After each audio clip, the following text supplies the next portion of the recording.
AOB ఎన్కౌంటర్లో మృతి చెందిన మావోయిస్టు అగ్రనేత ఆర్కే కొడుకు అక్కిరాజు పృథ్వీ అలియాస్ మొన్న మృతదేహం ఆయన స్వగ్రామం ప్రకాశం జిల్లా ఆలకూరపాడుకు చేరుకోవడంతో గ్రామంలో విషాద ఛాయలు అలుముకున్నాయి.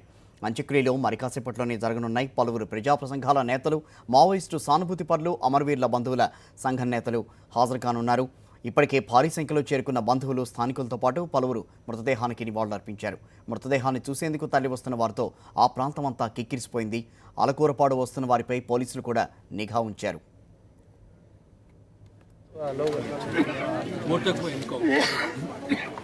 ఎదురు కాల్పులు మాత్రం కాదు,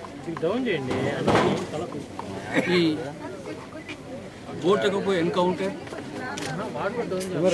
ఒక రోజు కాదు.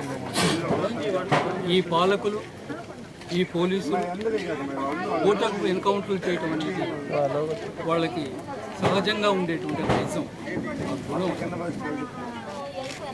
సుప్రీంకోర్టు తన తీర్పులో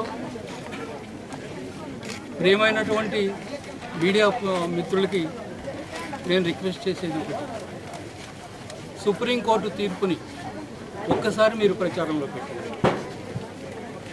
సుప్రీంకోర్టు ఒక తీర్పు ఇచ్చింది, బోటకపై ఎన్కౌంటర్లు చేసినటువంటి పాలకులు కానీ పోలీసులు కానీ వాళ్ళు హంతకులు.